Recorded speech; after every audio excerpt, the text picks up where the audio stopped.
Hi, I'm Aaron. And I'm Brenna, and today we're sitting with Adele Exarchopoulos, star of Blue is the Warmest Color. Thank you for being here with us. Thank you. So, when did you first decide to become an actress and why? Never really decided. When I was 8, I want to put my energy in something, and my parents too. So I start to take improvisation class, and at 12, I have the chance that a cast director came into this class and picked me for making casting. So it was not really conscious. I was learning my text in subway and go to this cast. And one day I fall into this cast of The Blue. I never feel so good on a work, and I love the human adventure and the work adventure. And the deal with my parents was, if you had good marks, you can shoot. There is no makeup or score really in this film, which makes it very raw. Were you nervous about that at all?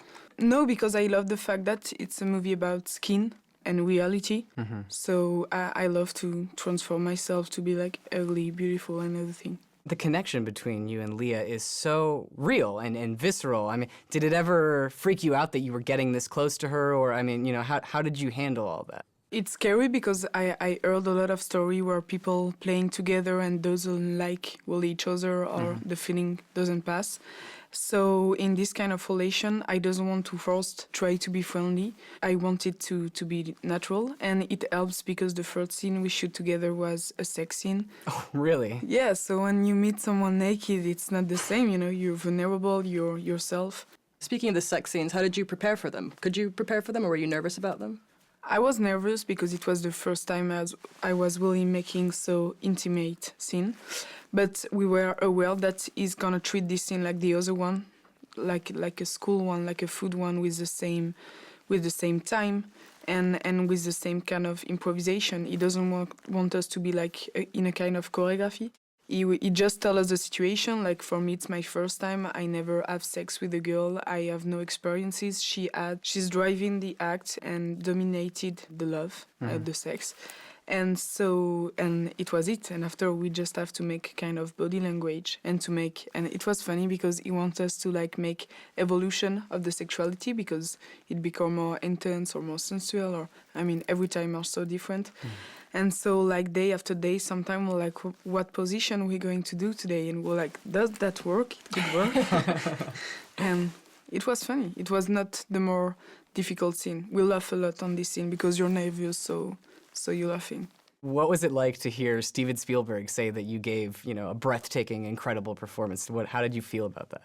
I didn't really realize because it was my first Cannes festival and everything was so great. Every day was a kind of surprise. I was thinking that the movie will not have such good reaction. I was thinking that people gonna hate or love, but everyone loved it in Cannes. So we were really surprised. And when Spielberg give you a prize that you never dare to have, because I don't even know that it could exist to have 3 Palme d'Or. But sometimes I'm on the street or on the subway listening music and I'm like, we have it. And actually this man is really like, he's so talented and he's so kind. And that's cool to have a genius, but who is so nice with you and simple. Everybody always talks about the sex scenes. Do you feel that the sex scenes are starting to overshadow the rest of the message of the film? I think, because there is nothing to say more, it's just sex scene, you watching them, you can feel uncomfortable or you can be exciting or disturbing, but what can we say? It's just sex. People asking you questions about it and how different countries react because of their culture. For example, in Canada, they were really, really tolerant. And for example, here, they like it, but they're not used to, so they kind of exciting and disturbing and... So you don't really know, but yeah, I think it's too bad to focus on this. But you feel like there is a connection between what happens before and after the sex scenes and the sex scenes, right? There's a theme that ties it all together. Yeah, and I think he chose to shot this scene like this because for him it was like a kind of road that the viewer have to pass on to understand how much it could be like organic between 2 people. And how much it changed you to find someone with who you have such a connection.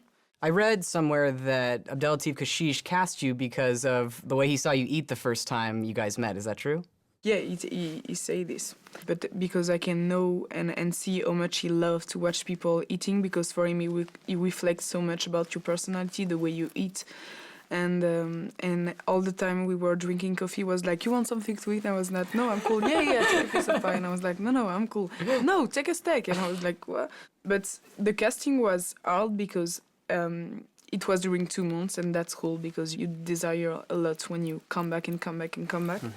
But he was testing us because, for example, Leah was already picked, but was asking me to make some sport for being more energetic. And also he was asking me to participate to the casting and make people pass for my own role. So I was making casting for my role character. You were like reading for her while other people would try for your part? Yeah. Yeah, that's interesting. You put a lot of work into the big things with making this character feel very realistic with this kind of strife that somebody goes through coming out in high school. How much of it was work you put into it, and how much of it was somebody who told you how to do character traits? That's me. I'm making this on life, and so it tell me used to keep it. But for example, we have to find small details to widen the movie and how she's growing up, feeding off all her experiences. At the beginning, she's more young, so we have a lot of freedom on this movie, but he was controlling everything. We make a lot of improvisation. He makes many takes because he wants you to lose yourself always and to be in a kind of second state. We can pass like 1 week on one scene and no one does this. And it's disturbing because we're making this scene for like 4 days and you doesn't know what's wrong, what he expects. And he's just waiting for the grace moment, the moment where you're not conscious about nothing, about the two cameras, the team, the movie. He wants you to be instinctive. So everything was special. I mean, we improvised so many scenes. You can just like let the camera roll during 1 hour. You have the freedom of the space. The two cameras was always like a second skin. The film is based on a graphic novel. Had you been familiar with it before? Did you read it? Did you use it to prepare for your role? We had the graphic novel during the cast. So we have to read it. And after, when I had the chance to meet Adele in person, he told me this is the base, like the common story. Someone who crossed the road and meets someone who's gonna change his life forever. And he precised that he really wants to make a free adaptation, to not be closed in the comics or in text and everything. And after he gave me the script, and he adapted the script to yourself. For example, my character was really more naive and fragile in the novel. And after he give you the script and he tell you like read it but just once and after forget it. What do you feel now that the movie's out and it's been received so well? I'm happy and proud, but I really can't wait to be involved in another movie because it's like it was a special year for me. So much happiness and light on me. And I just want to work, to make cinema and other movie, to be involved in other stories. Well, thank you so much for coming. It was great talking to you. I wish you all the best success in the future. Thank you, pleasure. Salut! C'est un pan slate.